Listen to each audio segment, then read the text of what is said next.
Perkenalkan, kami dari kelompok 1 RPLC. Nama saya Chang Bongbong dan teman saya Al-Habsi Walil Haq. Di sini kami akan mempresentasikan tentang Scrum. Next.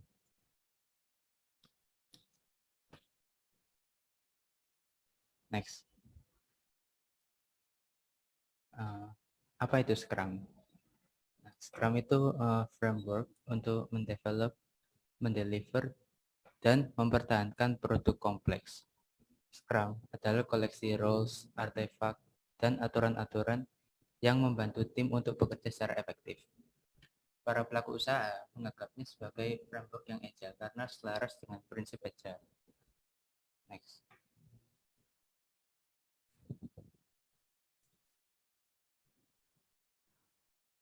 Mengapa memakai Scrum?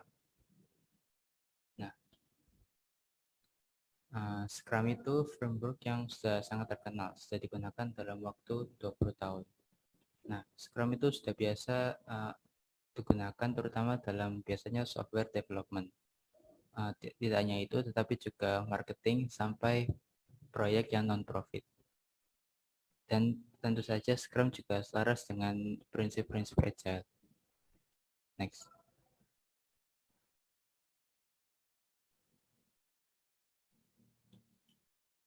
Lalu vision.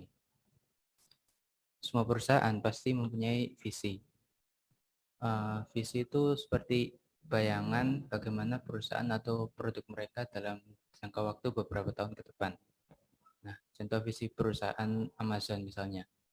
Itu menjadi perusahaan yang paling customer centric, yaitu tempat di mana orang-orang membeli apapun yang mereka ingin beli. Visi perusahaan itu mempengaruhi impact perusahaan terhadap dunia. Visinya itu seharusnya berisi nilai yang hanya ada jika perusahaan itu ada. Nah, visi itu harus dinyatakan secara jelas dan realistis terhadap kemampuan perusahaan itu di masa sekarang dan di masa depan. Visi membantu perusahaan memahami strategi dan di mana posisi perusahaan dalam beberapa tahun ke depan. Lalu roadmap. Nah, roadmap ini memproyeksikan apa yang perusahaan lakukan dalam beberapa tahun ke depan. Roadmap hanyalah berupa wishlist yang berisi informasi yang perusahaan miliki saat ini. Nah, wishlist ini akan berubah dalam jangka waktu ke depan atau beberapa bulan. Jika tidak berubah, kemungkinan besar perusahaan itu tidak menampung dan menanggapi feedback user dengan baik. Next.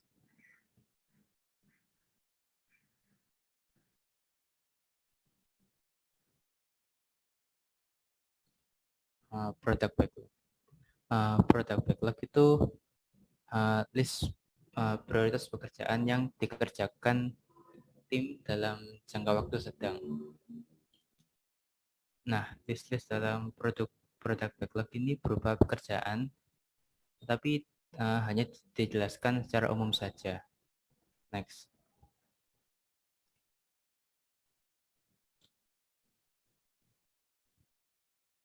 Nah, sprint backlog itu berupa list pekerjaan tetapi lebih mendetail.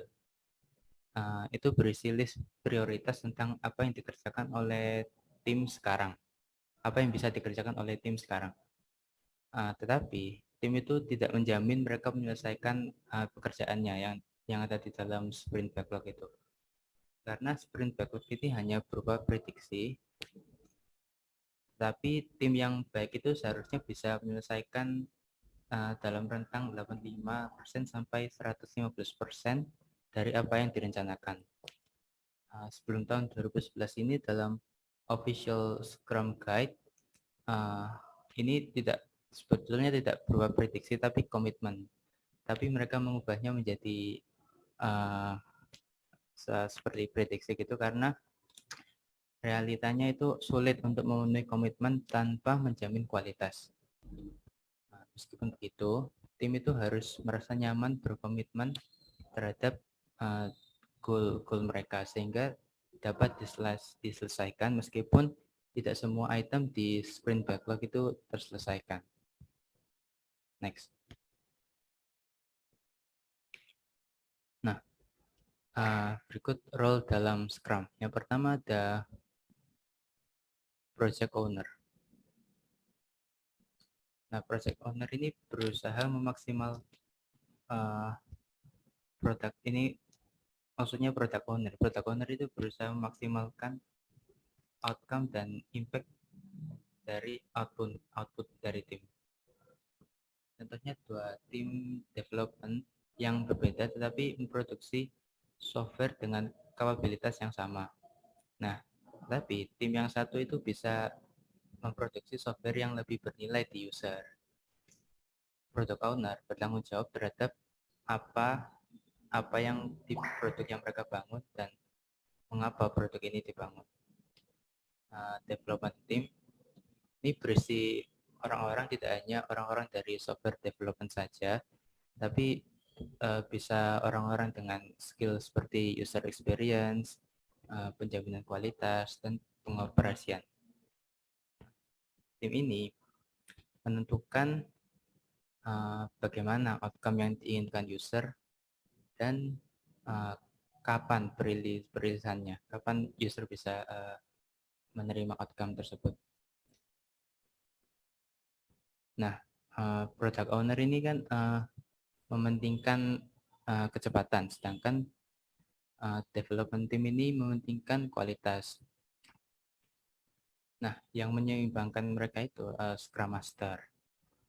Scrum Master ini mengkonsultasikan product owner dan development team sehingga mereka tetap sesuai dalam prinsip Scrum. Next, time box. Nah, ini batasan waktu maksimal dari sprint itu 1 bulan. Karena jika lebih dari 1 bulan itu definisi yang kita kembangkan itu kompleksitasnya berubah. Risikonya juga akan semakin meningkat. Next. Ya, di sini saya akan menjelaskan tentang Scrum Event. Di sini terdapat alur dari Scrum Event. Yang pertama ada Sprint Planning, lalu Daily Scrum, Sprint Review, yang terakhir adalah Sprint Retrospective. Yang pertama di sini ada Screen Planning. Pada Screen Planning kita akan menjawab 2 pertanyaan, yaitu apa yang akan kita selesaikan dan bagaimana menyelesaikannya. Time box dari Sprint Planning ini adalah 8 jam untuk sprint dengan waktu 1 bulan. Nah, di sprint planning ini, product owner akan membahas objektif dan produk backlog item. Serta development team juga akan membahas apa saja yang bakal mereka kerjakan. Apa yang akan dikerjakan dalam sprint ini ditentukan oleh developer team karena mereka sendiri yang tahu dan memperkirakan apa yang bisa mereka kerjakan dalam satu sprint ini. Jadi di sprint planning ini, Scrum Team akan menentukan sprint goal, produk backlog, serta membahas kapasitas sebelumnya dan kapasitas terkini. Yang kedua ada Daily Scrum, atau yang bisa disebut Daily Meeting. Time box Daily Scrum ini hanya 15 menit. Biasanya dilakukan di tempat dan waktu yang sama. Biasanya juga disebut dengan Daily Stand Up karena mereka berdiri saat waktu mengerjakan Daily Scrum ini. Karena kita akan memacu untuk berpikir lebih cepat dan langsung to the point daripada kita melakukannya dengan duduk. Nah, yang harus hadir di Daily Scrum ini hanya development team, jadi Scrum Master hanya memastikan development team melakukan Daily Scrum setiap hari. Selama Daily Scrum ini, development team akan membahas 3 pertanyaan. Jadi mereka akan kumpul dan cerita apa yang dilakukan kemarin, apa yang dilakukan hari ini, dan hambatan apa yang akan kita hadapi untuk mencapai sprint goal. Ada konsep yang menarik pada Scrum yaitu burn down chart, yaitu menyediakan pengukuran harian dari jumlah pekerjaan yang tersisa pada satu sprint. Dengan grafik, kita akan dapat melihat jumlah pekerjaan yang tersisa setiap harinya sampai sisanya 0 atau pekerjaan sudah selesai. Dalam burndown chart, kita dapat melihat rata-rata produktivitas development team kita setiap harinya.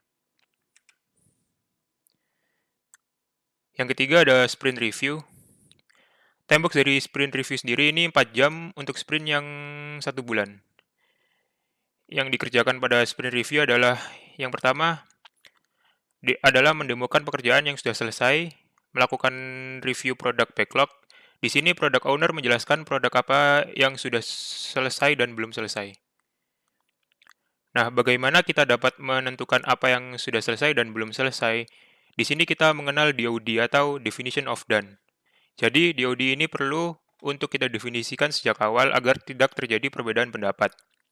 Di sini kita juga mengenal increment atau jumlah semua produk backlog item yang dihasilkan selama sprint termasuk semua penambahan dari sprint sebelumnya. Intinya, di sprint review ini seluruh tim mendiskusikan produk backlog yang akan direvisi dan mendefinisikan item yang mungkin untuk sprint selanjutnya. Untuk hal ini, mereka bisa mempertimbangkan bagaimana keadaan pasar, potensi yang ada di market, anggaran yang ada, potensi kapabilitas tim, dan lain-lain. Yang outputnya adalah produk backlog yang direvisi dan mendefinisikan item untuk sprint selanjutnya itu seperti apa. Yang terakhir adalah sprint retrospektif. Jika tadi di sprint review itu membahas produknya, di sprint retrospektif ini kita membahas prosesnya. Timebox dari sprint retrospektif ini 3 jam untuk sprint yang 1 bulan. Intinya di sprint retrospektif ini kita membahas 3 hal, yaitu apa yang sudah berjalan dengan baik, apa yang perlu diimprovisasi, karena prinsip Scrum itu agile, jadi kita akan melakukan continuous improvement setiap saat. Dan yang terakhir adalah bagaimana kita menanggapi tadi yang sudah berjalan dengan baik atau tidak. Sekian dari kami, terima kasih.